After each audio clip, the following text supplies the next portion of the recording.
Hola, estamos conversando con Mario Noya.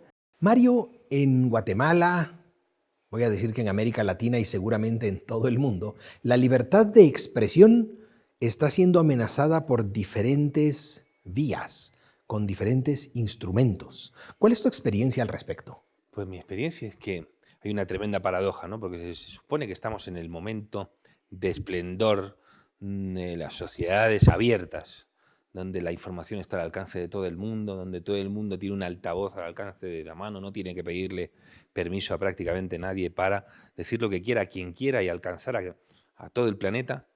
Y sin embargo, cuando alguien tiene un martillo en la mano, todos los problemas le parecen clavos, ¿no? Bueno, pues igual, aquí la libertad de expresión se utiliza como parapeto y tú pides que se te permite expresar con completa libertad, pero a la vez quieres que el de enfrente, el que te molesta, esté amordazado. Y además pides a las autoridades que intervengan en eso, ¿no? Eso me parece francamente penoso y es un grave riesgo para la libertad. Se están generando además en las redes sociales, que son tan beneficiosas para tantas cuestiones, por otro lado, se convierten en enemigos de la libertad porque es muy fácil generar elementos de distorsión y de agitprop para acallar a críticos, ¿no? Y ahí tenemos un gravísimo problema del que somos tremendamente responsables los medios de comunicación. Lo más desafiante de las sociedades libres es aprender a vivir con el que te incomoda, aprender a gestionar la incomodidad, no tener que ir amordazando al enemigo. Y esto es una cuestión que nos cuesta mucho interiorizar a muchísima gente. ¿Cuáles son los principales enemigos de la libertad de expresión? Tenemos un problema en Occidente tremendo con la corrección política. La corrección política también es un hombre de paja, porque la gente de derechas considera que la corrección política solo afecta a la izquierda, pero no es cierto, y al revés pasa igual, ¿no? Tenemos el gran problema de la autocensura, que en las sociedades libres es un desafío tremendo, porque cuando tienes un tirano que es el que te está violentando por la fuerza para que no hables, bueno, tienes incluso una justificación. Hay un tirano que me va a asesinar si abro la boca. No, ahora es que somos nosotros mismos los que queremos ponernos los bozales. Yo creo que es un gravísimo problema. Tenemos una cuestión de desafío, de asumir de verdad que somos libres, que nos toca ser libres y que para vivir en libertad toca gestionar las incomodidades y que te digan las verdades a la cara, porque muchas veces también interpretamos la libertad como tengo derecho a que me diga, a decir lo que sea y a que nadie me refute. ¿Te has autocensurado alguna vez? Yo creo que todo el mundo se ha autocensurado. Hay un problema, por ejemplo, los medios de comunicación, las personas que viven cerca del mundo de las ideas, los intelectuales, etcétera, tener trato con políticos. Porque si llegas a generar relaciones de amistad, etcétera, llegas a confundir lo que no se debe confundir nunca. Tú puedes ser muy amigo de alguien y considerar que lo está haciendo mal, tienes que denunciar. O este político o esta medida va a venir muy mal, pero va a aprovecharla el enemigo, que es infinitamente peor, con lo cual me voy a callar. Eso lo ha hecho todo el mundo. Que diga lo contrario, está mintiéndose. Está mintiéndose, no está mintiendo, está mintiéndose. Hay que intentar hacerlo lo menos posible. Hay que intentar hacerlo lo menos posible. Y, sobre todo, hay que intentar no culpar o no hacer racionalizaciones de algo de lo que sabes que la culpa es tuya. Porque hay muchas veces que tú te autocensuras y culpas a tu jefe. No, te estás autocensurando tú. Y el problema lo tienes tú. Yo creo que sí, evidentemente. Yo además soy editor de opinión. Tengo que bregar con situaciones complicadas, donde entran en conflicto muchas veces las cosmovisiones de los autores con las de la casa, con la tuya, etcétera, ¿no? Pero eso es un desafío que es interesante y que no hay que negarlo y que hay que dar un paso, hay que ser audaz ahí, ¿no? ¿Qué es lo que más disfrutas de tu trabajo? Ver cómo se generan debates, ver cómo puedes contribuir a hacer caer velos de ignorancia, ver cómo se hace avanzar agendas de libertad que pensabas 5 años antes que sería absolutamente disparatado que salieran adelante. Eso es muy bonito. Sobre todo cuando ves que estás convenciendo a gente de una manera, que estás empleando una persuasión intelectual, que no apenas solo en la emotividad, sino intentas avanzar en algunos puntos precisamente intentando hacer ver que eso es lo que tú consideras que es lo mejor, ¿no? Eso es muy gratificante, cuando ves que tus ideas tienen consecuencias y cuando conviertes el panorama político en un campo de batalla positivo para la libertad. Mario, ¿y cuándo es que tienes un mal día?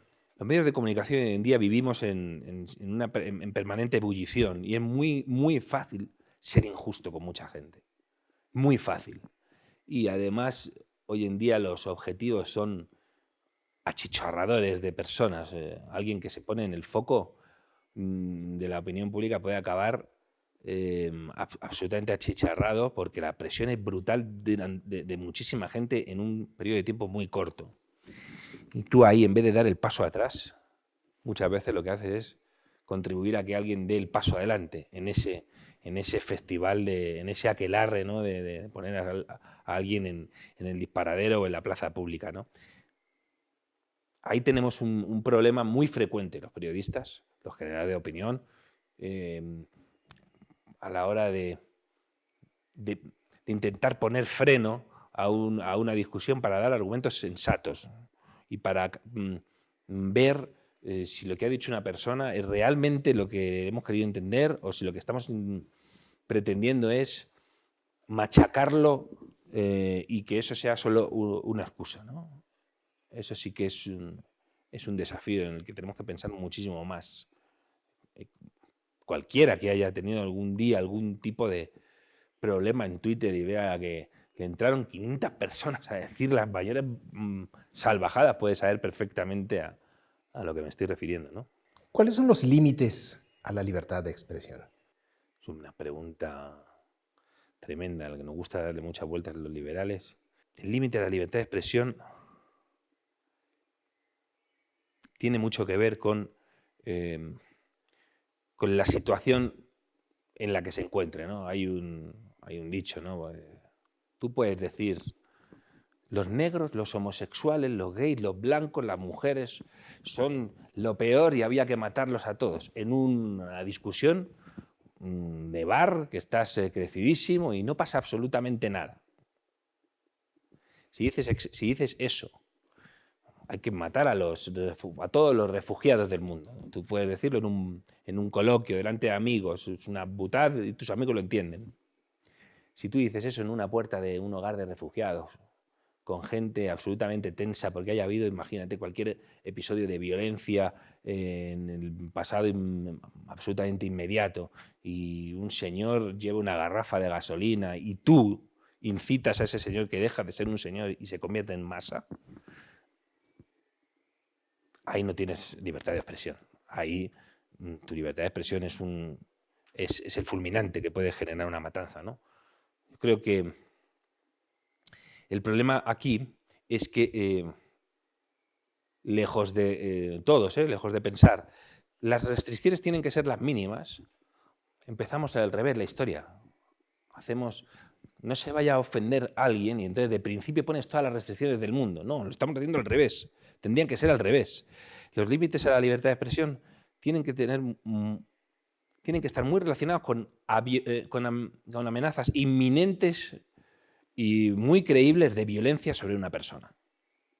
Además, tiene que primar la libertad de expresión. Es duro, ¿eh?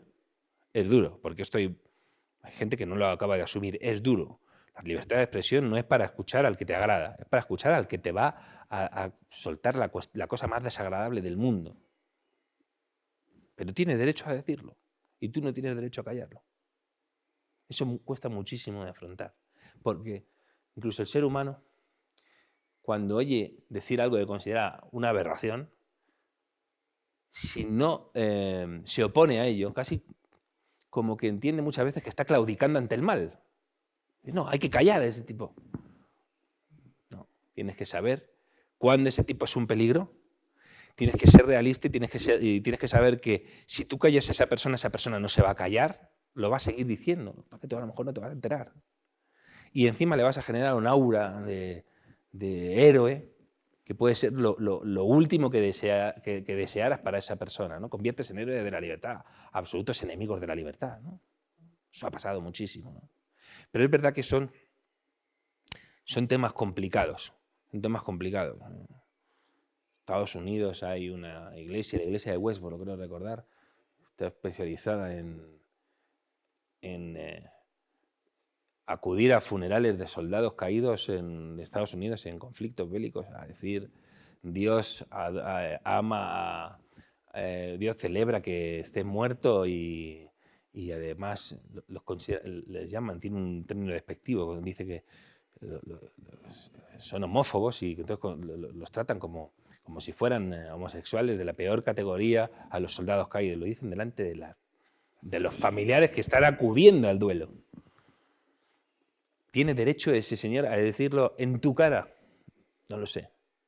No lo sé. En Estados Unidos dicen que sí. En Estados Unidos dicen que unos nazis tienen derecho a pasar por un barrio judío y desfilar con toda su parafernalia. Es complicado. Porque eso tiene mucho más que ver con cómo regulas. Tú puedes decir, bueno, sí, puedes decirlo. Tiene que ser en el barrio de los judíos. Creo que ahí es un debate fascinante.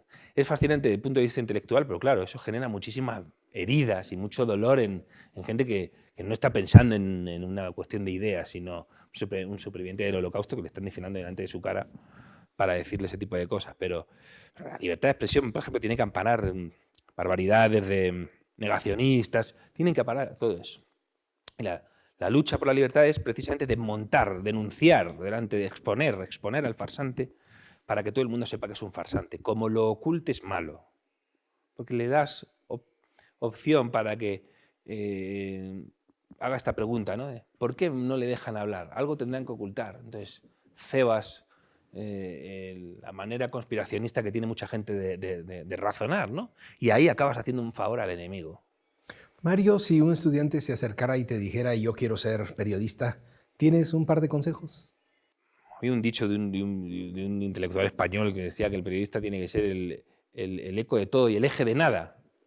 Y eso es una gran verdad. Hay veces que intentamos los periodistas convertirnos nosotros en la noticia, ¿no? Y ponernos en el foco, más que en la manera que se tiene o en lo que tiene que contar a una persona, ¿no? Y que no se le olvide, sobre todo, que un periodista está para contar qué ha pasado, cómo ha pasado, cuándo ha pasado, y que a veces no tiene por qué contar el por qué ha pasado porque no lo sabe. Que no rellene. A un periodista hay que pedirle. Yo a ese joven periodista le diría, no rellenes. No rellenes con literatura, con imaginación, con ficción lo que no te dan los datos. Tú no estás para el porqué. Para el porqué están los especialistas, los jueces, los analistas. Tú no estás para eso. No lo hagas. Ese sería mi gran consejo. Gracias, Mario, por compartir estas ideas y experiencias con nosotros. Y a ustedes también. Muchas gracias.